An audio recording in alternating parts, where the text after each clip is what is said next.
Okay, it's getting ready. Are we live yet? We'll be in a second.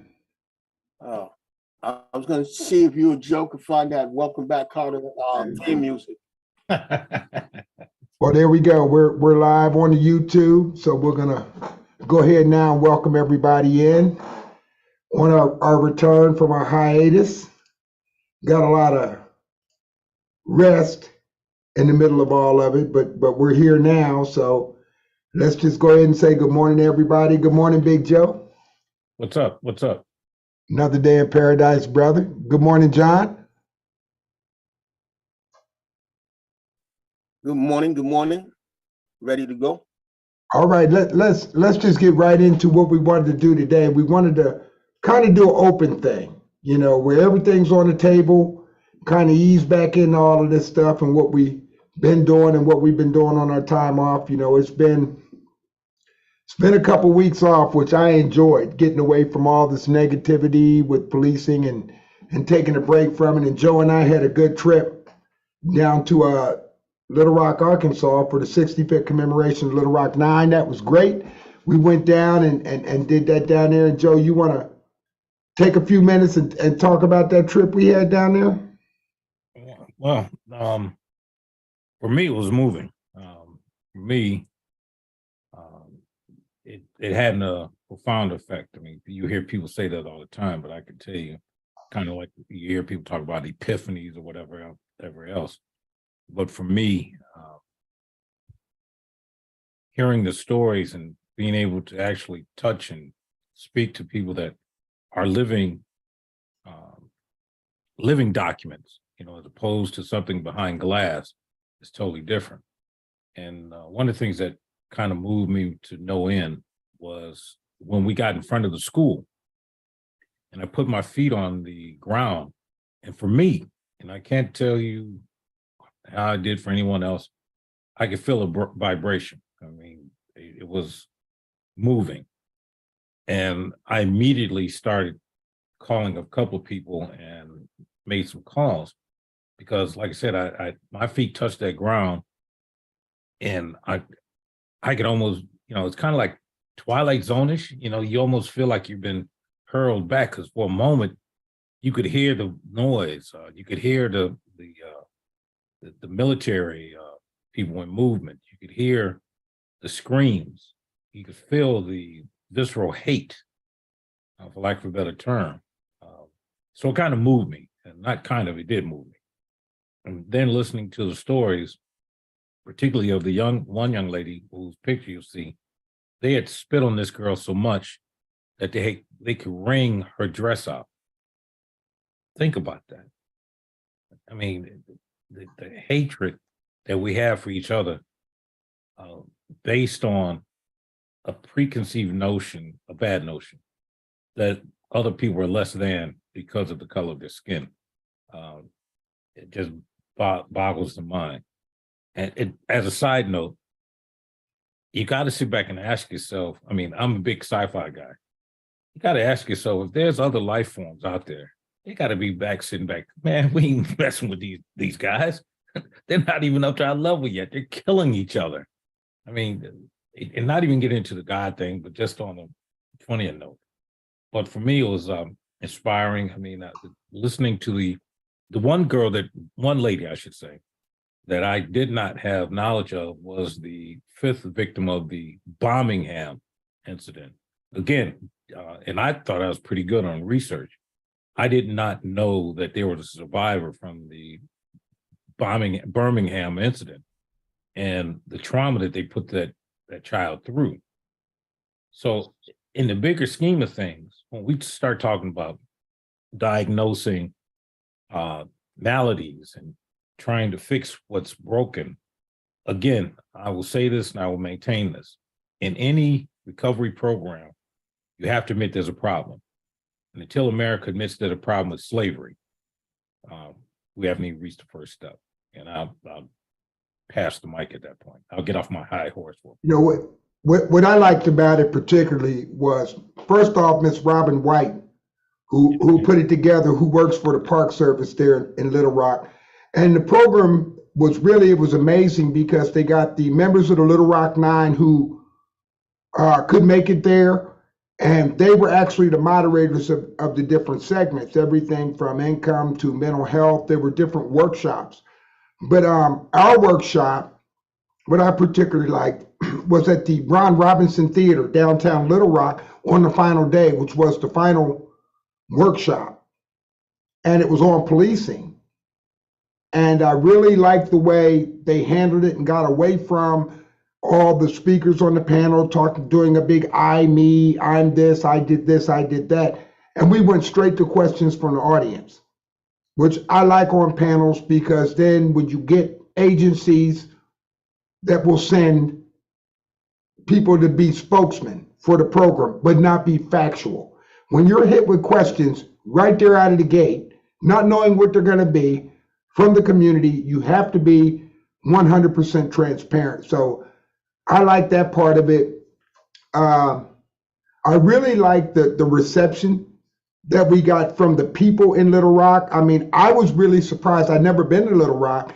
And one of the things I was surprised at was there was a spirit, at least an outward spirit, of racial inclusiveness there.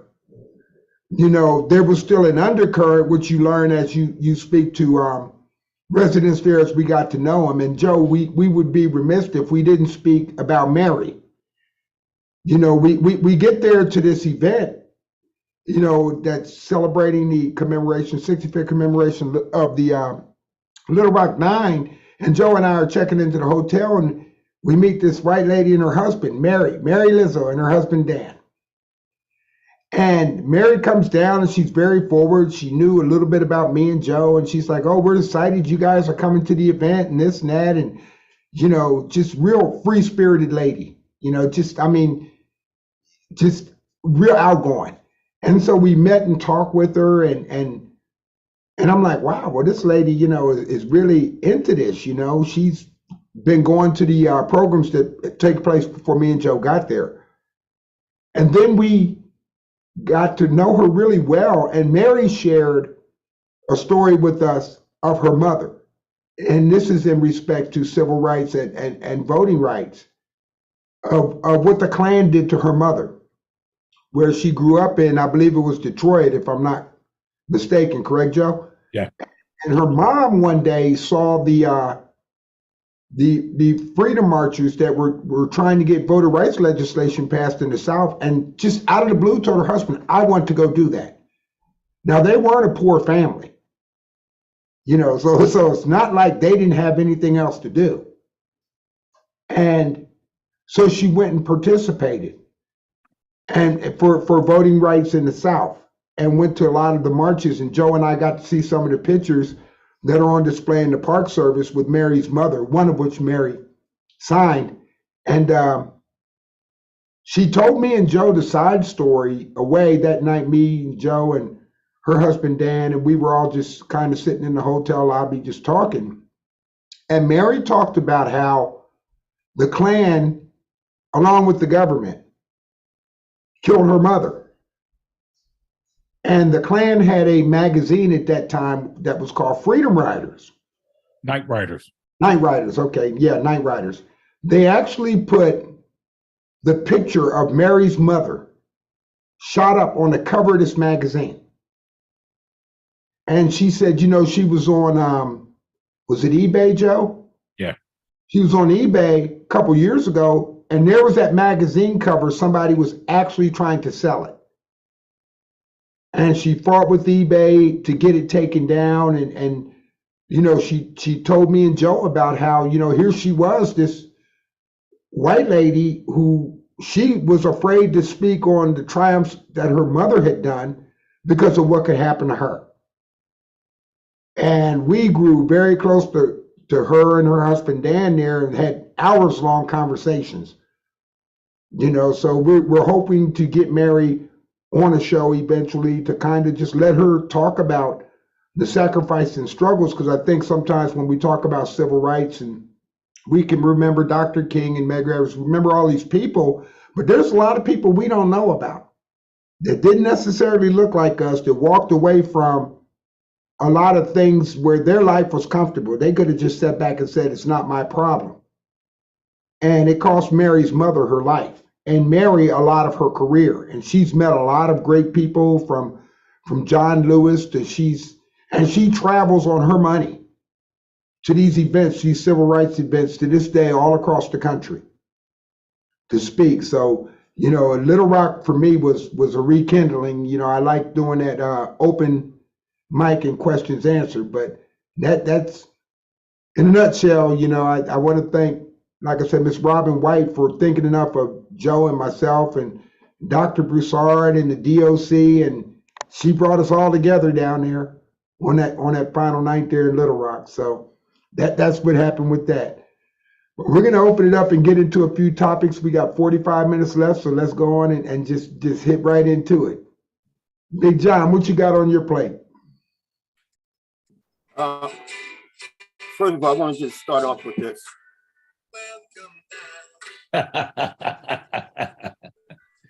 Wow. It's only fitting that, you know, we have a welcome back song. But I want to talk to, before you move on, I just want to talk to the people that's listening about the humility that you two have, right? And we're talking about historical impacts. And I'm proud to be part of Behind the Blue Curtain, because you two gentlemen went, and when you both came back, you both called me. Y'all called me while y'all was down there. But we had numerous conversations. And I don't know if it hits you guys that you guys are now part of something historical.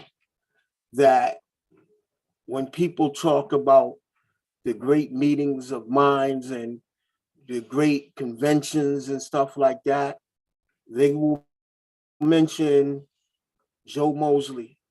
They will mention Stan Mason. And, you know, neither one of you came back beating on your chest, because the cause is greater than your ego. So I just wanted people to know, the guys that I share this microphone with, this platform with, who they are. And Joe, it wouldn't be fitting, wouldn't be part of the show if I didn't mention you look less Jesse Jackson like with the beard. Nice. Now let's get this show rolling. Now it's officially a show. All right. First up, and like I said, I wanted to not just on the first show back, not just stay so wrapped in the policing thing, because that stuff can beat you up after 6 years of research, and it takes a toll on you. So we're going to go all over the place. We'll talk about some policing things today, but I want to say, if anyone still is questioning the importance of voting, I'm not going to tell you who to vote for, but the importance of voting, I'm going to say 2 words: Herschel Walker. Especially if you're here in Georgia. And with that, Joe, we had a discussion at length. John, you were in it, where we talked about Herschel Walker. And not just Herschel Walker, it's how our politicians, our people who we're supposed to look up to, the people who are supposed to be the best suited of all of us. It just seems like there's a demographic right now that they seek election based upon the most outlandish lies possible. The most outlandish. They're more interested in the color of cartoon characters and fake movies than the issues every day right here in America. And I'm down here in Georgia with 2 of them. I got racist Marjorie Taylor Greene, and before anybody tries to defend her and jump on, well, you don't know Marjorie like I do. I live in Marjorie Taylor Greene's district, and I know what lives around me. So yeah, I kind of do know.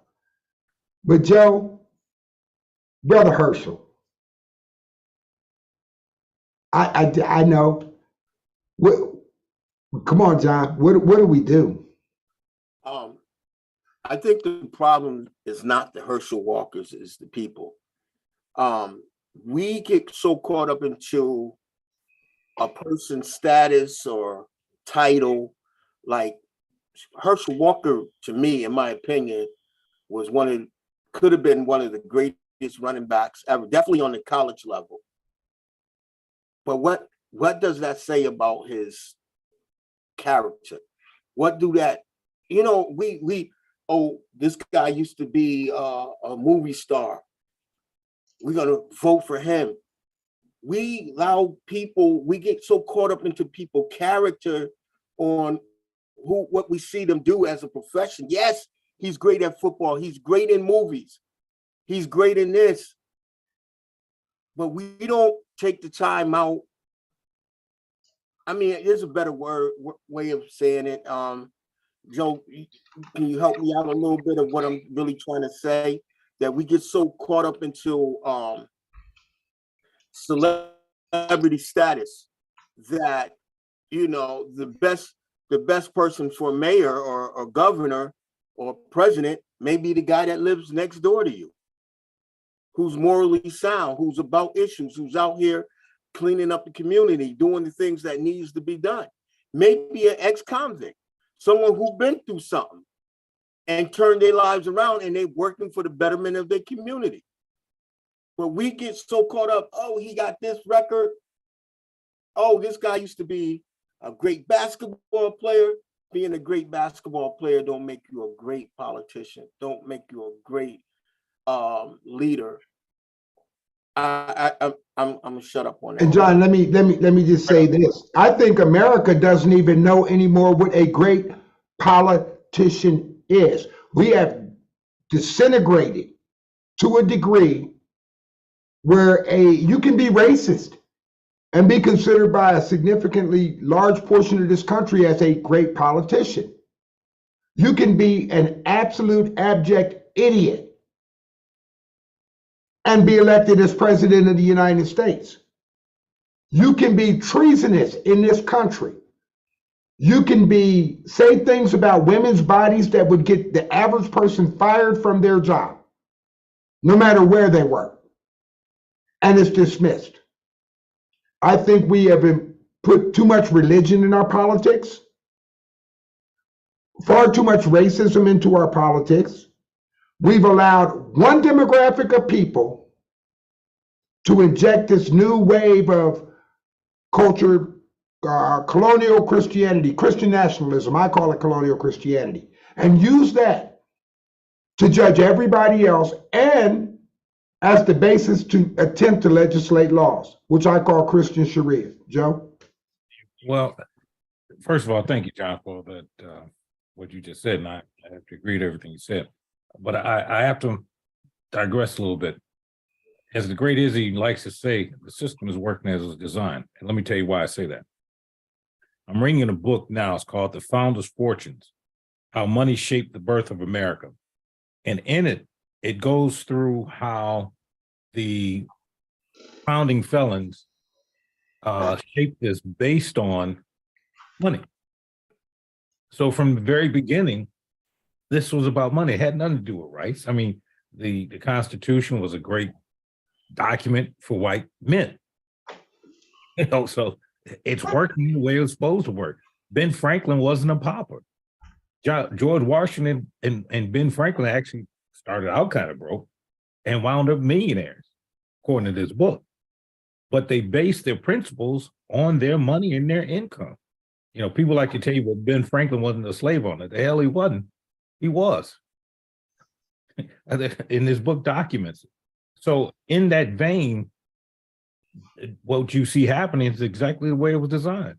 This thing wasn't designed for poor people to have a voice. This wasn't designed for the rights of the people. That was rights given to a certain group of people. And again, the Constitution was written for white men, and particularly those who were landowners. So even if you were white, if you didn't own any land or slaves, they didn't give a shit, pardon my language, but they didn't. So, again, the historical context is that if we don't read history, we're going to repeat it. And that's what we see happening every day. And you know, Joe, if I can, when the history isn't written correctly, which we all can agree it isn't, even if we keep reading it, we're going to repeat it again, because I think this country, we refuse to look at what we have written and what the rest of the world and our scholars in this country know to be true. And if we're going to teach American history, teach the real thing. Don't teach selected portions. And I believe that some of the reasons why certain people of power don't want these history books written correctly, don't want to teach correctly so that we get better politicians is because they don't want to see their grandfathers, their great-grandfathers, the family name at some of the lynchings, sitting in office in some of the places where these lynchings took place. And I think that America needs to understand, I think there's an undercurrent of people who just have this belief that if Black people ever got into power, that they're going to exact revenge, or they're going to do to white people what has been visited upon us. And that is false, because if that were the case, we'd already be seeing things like this happening. You know, I was watching a speech that Louis Farrakhan did, and Louis Farrakhan told a lady in the audience, he said, you know, we do not have a history of killing white people. White people have a history of killing us. So I think that when you have a history that is factually incorrect, and we force our students to learn that history, we can't be surprised that we have the Proud Boys on the other end of the spectrum, or that we have the Klan or the neo-Nazis and Aryan Brotherhood. We can't be surprised at that. We can't be surprised that we have systemic racism in policing, in the penal system, in the judicial system, because these are people who were not only conditioned probably at home, then amongst their peers, but when the education system devalues groups of people and their contributions to this country, and then says that you got to answer enough questions right to graduate, we get exactly out of the meat grinder what we put into it. John? Quick, yes. One, I'm gonna need someone to define what is power in America. What does it mean to have power? And it's the reason that I ask, because the question could be pointed to anyone on this panel as, well, if the system is working exactly the way it should be, that would have meant that those who started writing the Constitution and stuff had in their mind that one day we're going to let them have a bunch of money, because there's a bunch of us with a bunch of money, but yet the system still works for them. And those that have the money, they just pretty much make it within the system. They don't have the power or the ability to recreate or regenerate something new, something better. So this means that when they created the system, we talking about, and Stan, you just talked about, and I know that Phil Donahue show that you're talking about, I actually just watched it again, Blacks coming into power, the fear of that. What is there to fear when you have something that cripples the Black man or Black woman for wanting to even bring about a universal change? Not just the change for Black people, but for all people, because that's who we have always been. We never said we're going to do this for us and exclude everybody else. No, we worked for us and it included everyone else. And I'm going to shut up on that. But John, I think, and you're right, but I think when we look at, and we could say, oh, there's a lot of rich African Americans out here. Well, we got to remember one thing. There's a difference between being rich and being wealthy. See, wealthy people write rich people's checks. See, rich people may not necessarily have power. They've got money, but they may not have any power. Wealthy people have money and power. And as long as you're getting a check from somebody, that somebody is paying you. And I think we have to say, within, when we look at the realm of some of these rich people who choose to engage in civil rights, who choose to engage in what people will call being woke or social justice change.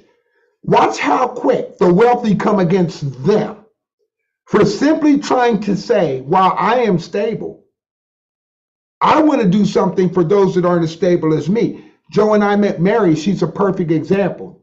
Now, her family wasn't wealthy, and I don't know if they were rich, but they were okay. But to walk away from everything you have and say, now I'm going to go down here, and then only to be called all the names she was called, and to too many of our people who have said, I'm going to walk away from all of this because I need to do this. These are people that I think, to me, understand that money is great, but power, I think, is influence and access, not just to the rich people, but when you can be in the hood. And I was powerful in Waco. I didn't have no money, and I still don't. But you know what? That community knew me. That community trusted me. I didn't care about those elected officials. Because you know what? At the end of the day, that community was not going to let them do anything to me if I was doing right. So I think power, and that they can seek the money, and if I get this position, congressman, senator, mayor, governor, that doesn't mean you're a great person. You're 100% right. Because I could go places the mayor couldn't go at night. So power has always been, I think, for us, something that's not money. It's not spendable. It's withstanding. It's enduring. It's learning. But Stan, do you see what they do? They use movies. They use rap videos and R&B videos, mainly our videos. And they give off the illusion that Jay-Z is being bigged up for a song that he just rapped on DJ Khaled. It's been all over everything. And he boasts that he didn't make just himself a billionaire, but he made 3 or 4 other billionaires. And LeBron is connected to him. So technically, he said he made LeBron a billionaire. So $4 or $5 billion billionaires was birthed through this dude. But we talk about power, wealth. Yeah, even the blacks that are wealthy are power, but it's a control power. Mm-hmm. It's a control power. Jay-Z never gets out of place. He never gets out of line. Oprah never. Gets out of place. When she spoke against the people in Texas that was selling beef, they put her back in her place. John, you look at the video of Oprah and Dave Chappelle. When she interviewed Dave Chappelle and asked Dave Chappelle why he walked away from $55 million. $55 million. Why did you walk away? And he gave his answer. Watch her face. She couldn't wait to cut to a commercial. She couldn't wait to get to a commercial. So you're right. There are these type of people, and we see them everywhere. I mean, we see a particular news station that is just amazing that every black person they bring on that station has nothing good to say about black people. Nothing. And sometimes it's worse than some of the white hosts. I'm not going to name the station. I'm not going to name the station. Now, we're not nonsensical about sports right now. We real life issues. There's a certain channel that does that. Every black person they bring has a problem with black people, and they're black. But we absorb that as news. We have one demographic that doesn't understand us, doesn't know, and they watch people like that. And then over here, we hate them or whatever. And I can say for the most part, most of them just get cut off, and we just let them go. But that's a fact. Joe, I see you thinking up there. Well, I think you're talking about 3 separate and distinct issues. Policemen have authority. As you say, Oprah has money. Now, the power is totally something different, and that's where we get confused. Can you have all three? Yes. Here and here's where we get caught up. We focus on the minutia as opposed to the larger picture. And I'll give you a prime example. Here in Chicago, they just had a rally, and they were talking about this Asian hate bill. All the Asian groups got together, Taiwanese, Japanese, Koreans, North and South Koreans. But when we talk about Black Lives Matter, we can't get everybody together. So you got an anti-lynching bill that took 120 years to get through Congress, where their bill, anti-lynching or anti-Asian hate bill, went through in 30 days. So when we talk about power now, power is being able to dictate how you make your money. Mhm. Who can make the money? That's power. The other part is the head that in one term put more judges in position than the guy that had 8 years. Now, who got the power and who got the authority? So can they be the same thing? Certainly, but they are separate and distinct when it comes to us. We have not got our game plan together to put our heads together to understand that we can be those things if we unite. Joe, you kind of brought it all home. And it goes back to what Stan started off. He was talking about the power of the vote. The Yes. vote is, the power is with us. Yes. We are the power. Yo, listen, if we decided that we would not spend money for a whole year with everybody else, it would change the Yes. whole economy, everything. Dynamic. Yes. The Yes. whole dynamics of everything. If we decide that we were going to get behind a certain candidate, we change. The power is with those who think that they don't have power. And you know, is to keep the masses thinking that you're weak, that you need me to be your voice, you need me to be your leader. Meanwhile, I'm leading you to a path of nothing. you know, John, and you're right. And just off the example you use, whether we want to talk about parts of New York or Philadelphia, you know, any major city, you have your little Koreas, your little Japan, little China, little India, you go into these neighborhoods and every business there is owned by somebody from that community. And I'm not making this a racist thing. I want people to get out of their racist mind for a minute. Let's just be economic for 1 second. Everybody in that area is from that culture. You won't find a black store over there anywhere, but we run there to get our hair done, to get our hair products, to eat good food, to do this. We do all of that over there. We go there and spend our money. Then we come back into our neighborhood, and most of the stores in our neighborhood, the owners look like everybody but us.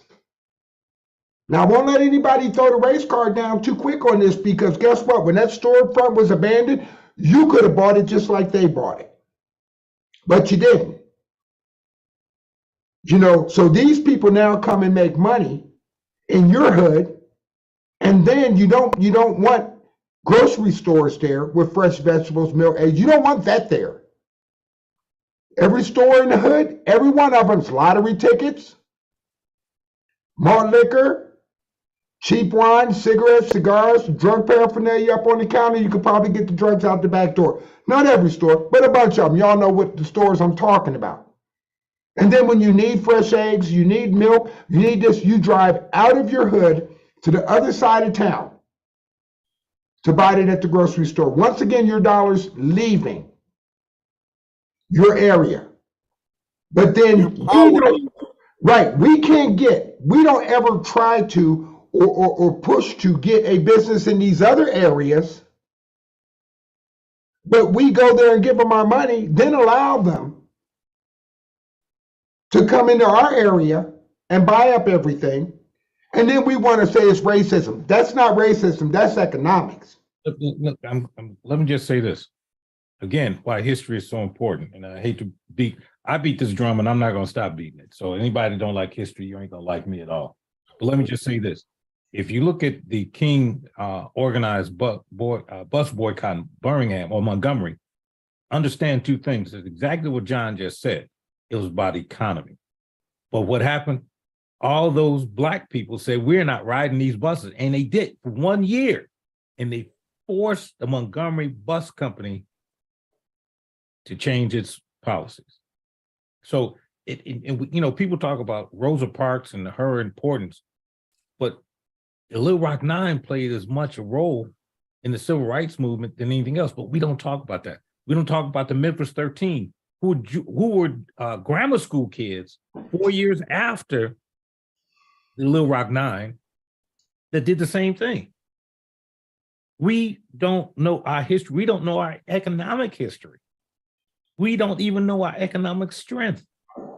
Because one thing Stan just said, at least in Chicago, I could take you, if you guys get here, when you guys get here, I will show you from 22nd Street up to 55th Street in our own community, every block from 22nd to 55th had two things, a liquor store and a church.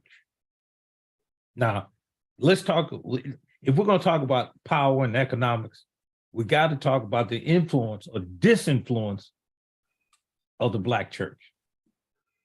It's got to, we have yet to talk about the negative side of what the Black church has or has not done, but we want to talk about everyone else.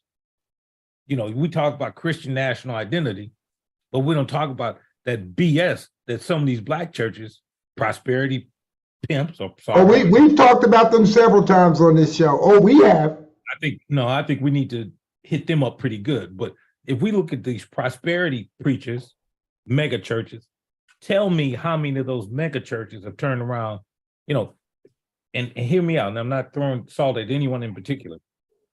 Food drives pantries are one thing. If you can do that, why not open a store? If you got that kind of money, why not open a store? Brother, I got a study that I did in 1995. I still got it, printed out. I went to a certain geographic area of Waco that was inundated with crack houses everywhere. And I sat there and I used an old program called MapQuest. I remember MapQuest. And I plotted the address of every single drug house in East Waco. I'll say the name of the area, East Waco. Then I plotted the address of every single church in East Waco. Then I took a dime, which measured out on the paper to be 1 square block, and I drew a circle.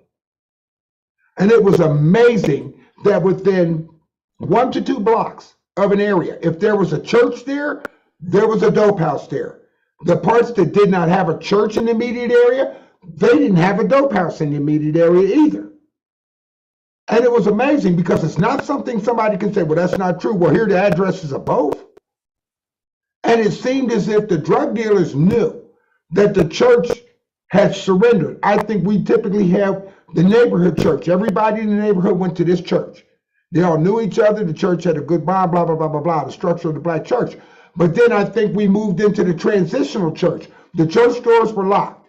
The only time they were open in the hood was Saturday afternoons for the fish fry, choir practice, Sunday morning for service and offerings, maybe Sunday evening, it depends, most of them were, Wednesday night for a prayer study and Bible study, and then maybe an offering. So the church spent more time closed than it did open, where the church in our community used to be open with after school programs, reading programs. It used to be open for it used to be a social gathering place.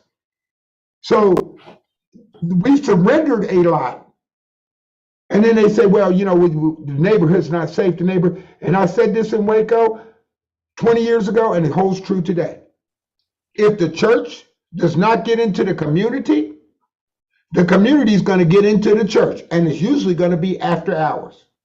Let me clarify one thing. I have to give big ups to John.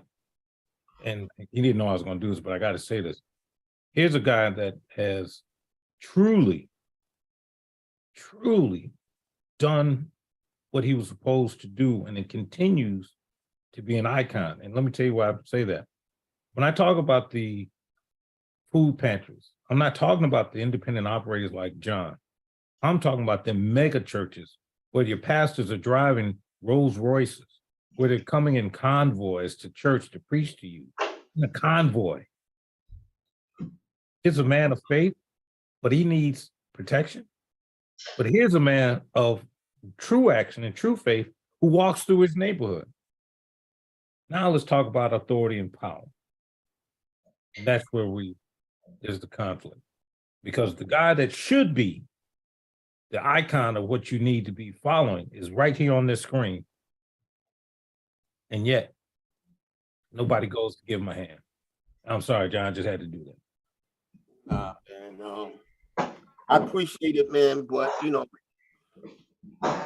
it's funny because I was sitting here when you guys was talking about pantries and stuff, and I wanted to shout out Doc Rich, man. Oh, yeah. Him and his wife do so much for the communities with fresh vegetables and fruits. And this is another form of power. Yes. When you're able, and this is so ironic that we have in this conversation, because I was in a conversation 2 days ago, and we was talking about when I had the trucking company and we would go out and do deliveries, and I was pulling up to these $5 million homes and $10 million homes, and they was raising chickens and turkeys and vegetables and fruits. And the lady was like, she looked at me one day, she says, you look so puzzled. I need to know what's on your mind. I said, I didn't expect to see llamas and chickens and all this on this $7-8 million home. And she said, yeah, I try to eat healthy, right? So eating healthy, that's a form of power that we don't talk about, because the bad foods lead. And if Doc Rich was here, he can talk on to this to a much greater level. But the pharmaceutical game, right? To keep everybody on these medications from one pill to the next. Oh, this got a side effect, so you're gonna have to take this. And these dudes become powerful. We talk about power. The Rifle Association, they have power. Yep. They influence the votes. But the reason why these people have power is because they're united, and we're so disunited against ourselves. They have power. The Rifle Association has power because they're united on the issues. The other groups are united. We remain disunited. We are for self. Until we get rid of that self mentality. And it's funny because I remember one day just coming back to jail, and I was like, yo, you about to play spades? Dude said, nah, we about to play cutthroat. So cutthroat is a game of spades where each man is for himself. So the name of the game, cutthroat, means that you cutting this dude's throat, this dude throat, this dude throat. So there's no partners. It's about cutthroat. And that cutthroat mentality is what I live in every day. When I walk out the house, I see that cutthroat mentality. How could I undermine Joe? How could I get that position that Stan has? I got to undermine him. I got to do something to unseat Stan to get that position. We have a cutthroat mentality. Let's do this in the last 10 minutes. How do we fix all of this? We said what the problems are. We've gone through a lot of these social issues. How do we fix them? Well, for me, the fix becomes we as a people have to start educating our kids better. We have to unite at some point. we have to own up to our own responsibilities and quit asking people to do for us. Do for yourself.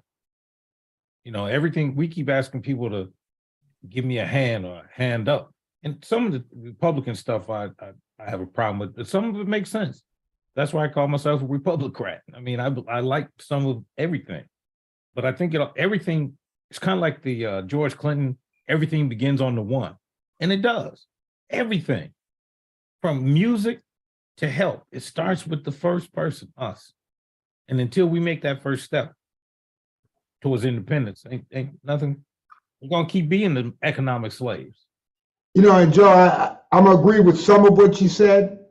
And then I think you left out a very important part that needs to be addressed along with that vein of Pickett. This is why I can't be a Republican or really walk in lockstep with them. I'm not saying everything they say is wrong, but you can't keep telling people to lift yourself up by your bootstraps and then you want to get pissed off because their boots look better than yours.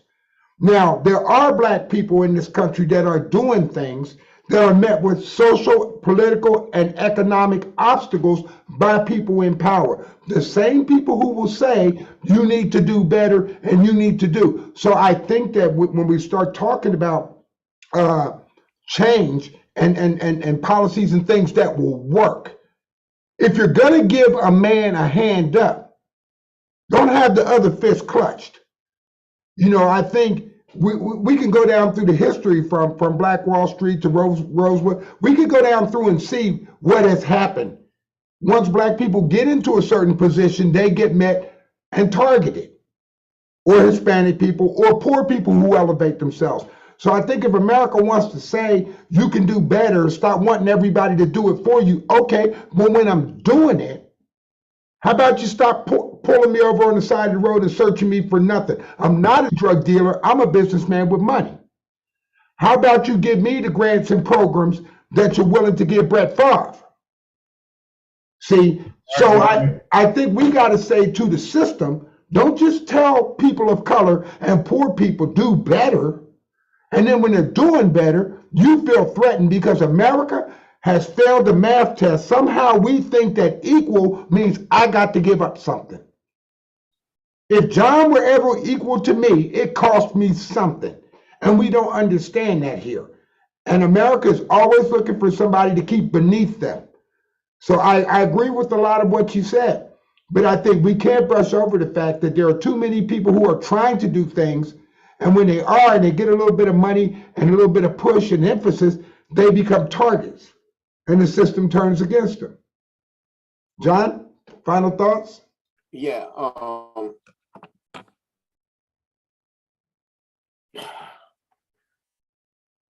I think it begins with, you know, we always talk about community meetings at the community centers and places, but it makes very little sense to hold those meetings when the same pastors that we're talking about are coming to lead those meetings.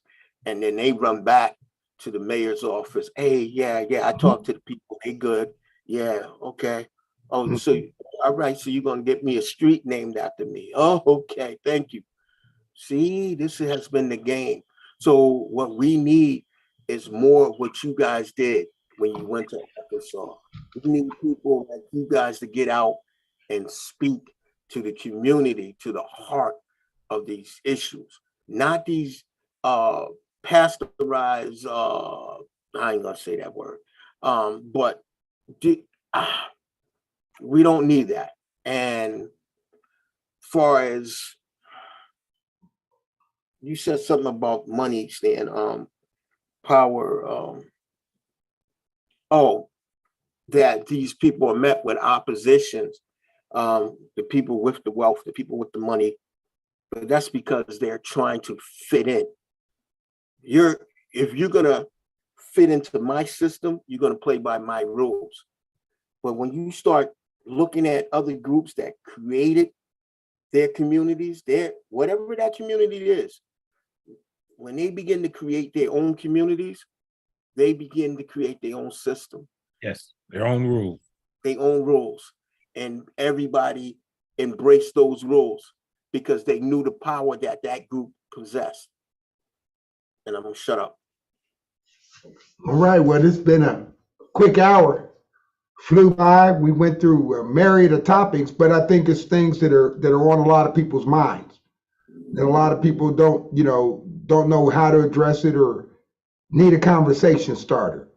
So we're not above starting a conversation, and we're not afraid to offend Black people, white people, Hispanic people, preachers, politicians, police chief, procrastinators, pontificators, you name it. We bring it real when we come here. So Joe, appreciate you being here. Big John, appreciate you being here, and hopefully me and Joe have some good news to share here in the future. But we'll keep that under wraps. And with that, we're gonna get out. Appreciate you guys. Later.